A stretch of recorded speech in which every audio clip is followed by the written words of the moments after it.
Hey, everybody, we're going to talk about the biggest thing that's happened at Throne and Liberty, in my opinion, which is the mastery update. It's going to be huge for build customization. For somebody like me who, just has like Excel sheets everywhere for all kinds of different games and builds and gets really into theory crafting, I'm really excited about the build customization here. No longer kind of locked to one weapon and maybe having one for a buff. We're able to modify those weapons now with this mastery system. So you're able to modify your stats, make a lot of changes to it. So, for example, in my case, I use a wand and a staff. So I'm able to really modify the stats on that to really benefit damage. You'll be able to have way more dynamic builds. I think that there's going to be a big shift in how people play in certain classes, and there's going to be a big change to the play styles that's out there. I'm really looking forward to seeing what large scale PvP is going to look like with some of the changes that are added to this. Survivability is going to go way up, as well as damage output is going to go way up. And I feel like having control over those systems is going to be a lot of fun. Now let's talk about how it works. It's a pretty straightforward system. We've got a set of rings, and then we also have some sections that are there. So we're going to go over how each one of those work. Now, first off, 3 rings, you have to unlock each by spending points. Obviously, first one's going to be pretty simple. Don't have to worry about that one. It's unlocked. Each time you spend a point or you select a node, it costs you 10 of your mastery points. And you'll notice at the top there, you have a total of 200 that you're capable of accessing. Now, once you get through 3 of them, you can open up the next ring at 30 points spent. And then, of course, your rare ring on the outside is going to be 60 points to be able to unlock and access those things. Now, you've been farming mastery already, so you have some mastery points. Each of the points that you currently have, 1 mastery point equals 10 points in the new system. So if you have 20, then in each one of your weapons or in one of the weapons, then you have the full 200 to be able to spend. Now, it is broken into sections. So the first section, of course, on your left there is going to be your utility section, your ability to, have access to cooldowns faster, etc., more damage. The one on the right is going to be your attack. That is going to be adding additional skill boost and damage to your weapon attacks. And that one's going to be a pretty big one. That's going to change the synergy of a lot of weapons. One on the bottom left is going to be your defenses. And this one's a really huge one because it's going to really shuffle up for a lot of people the concept of evasion and endurance. Before we knew if you had access to daggers, those things, tools that gave you more evasion, then evasion was, the way to go. But it could be that we start seeing, oddly enough, endurance and evasion split to PvE or PvP. And of course, last on the right there, the bottom right is going to be your tactical area. And that is going to be where, cooldowns, hit chance, stuff like that will typically be in your tactical stuff. Think of that as almost more PvP sense tools to be able to help you out in the battlefield.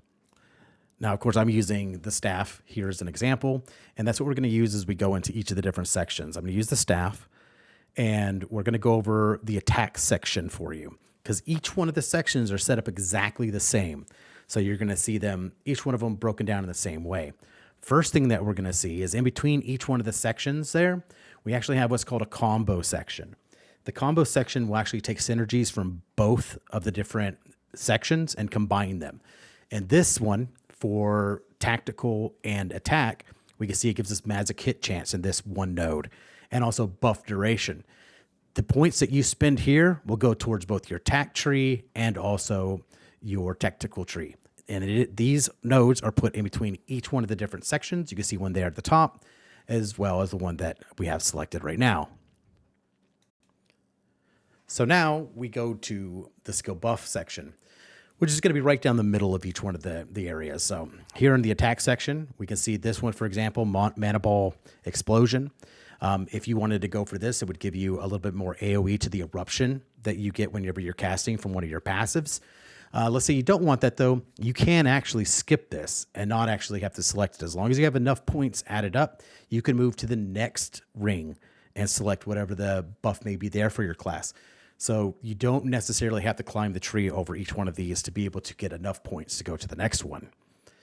Now, on the left-hand side of each one of your skill buffs, you're going to notice a bonus section. The bonus section is just that. It's going to add bonus damage to a specific thing that you may be casting or using. So for this scenario, if I'm using burning damage, it's going to add 2% to all my burning damage that I do. Just flat 2%, which is great if that's what you're doing and you have an AoE build, that's where you want to go. Just like the others, if you want to skip this one, you can skip it as well. You just have to make sure you have cumulatively have enough points to be able to get to the very end. Now, on the right-hand side, you've got your focus section. Now, this is a really interesting section because what it does is it gives you a good boost. I mean, a powerful one. This one, for example, is going to give you 2.41 critical focus or critical attack chance. But it is going to cost you evasion. So you will have to give up heavy attack evasion for all different spell types. So it makes you more susceptible to taking damage while you can put out more damage. And the focus section looks like that across the entire thing. Maybe it's mana regen, maybe it's mana pull, but you will pay in some way to have that. And then last but not least, your major skill buff. This one doesn't belong to this tree. This is an example from the wand that I was pulling up and looking at. It is the ultimate at the end of the attack tree for wand, and it literally just adds that much more damage, gives you that many more dots, plus curse explosion that's out there. So these are really substantial buffs to the build, and you're able to change so much and actually be able to change the wand build over to more of a damage build. So I'm using that as an example.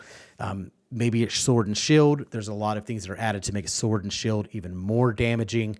So there's so much more different opportunities that are here for us to be able to make changes to how we play different weapon types. And I think the game really needs this. I think it really needs the ability for us to have a little bit more dynamic builds, not clashing into each other with just the same builds, and also something a little bit different than just different weapons. I think this is going to be massive. It's going to bring a lot of fun to it. I'm really excited to see what else is going to be on the battlefield. What other type of healing spells we'll be seeing? What will be the new metas versus unique stuff? Now, last thing I want to cover over here as far as the builds go or the mastery change is the cost. This is going to be a little bit different than it was before. Obviously, Sullen's what we're used to seeing when we want to change our mastery, but this will have a cost right from the get-go. So 60,000 Sullen mastery for just for the common. Uncommon, we're going to start seeing stuff like Precious Rubisaur go into there. So as you go up the chain, obviously there'll be more that will be required to be able to purchase those. So if you are looking to buy into the tree as fast as possible, definitely get out there, start farming. Farming is going to go back to being pretty important here until everybody settles into it. So get out there, start prepping now. I would suggest going on to Questlog, making sure these are the ones that you need for your build, and then get out there and start doing some farming.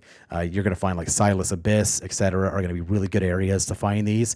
I would find, any farming guide that's going to help you identify where to get them, and just get out there, farm those. You need to be farming mastery anyway now because the changes that will be there will be huge.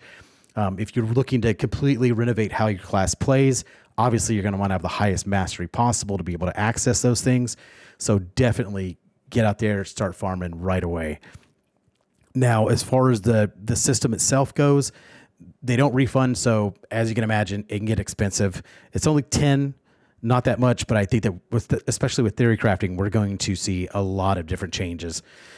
But I just wanted to end by saying thank you guys so much. This has been so much fun to go in here. I'm trying to make some of these videos shorter, some of them longer, but it's been an absolute blast for somebody who just really gets into doing nothing but theory crafting and building up and min-maxing constantly, sell sheets everywhere for all kinds of different games. I love it. It's a ton of fun, and I look forward to being able to get some feedback, find out what it is everybody's working on, what questions are out there, so I can add it in and come up with a new topic to put out.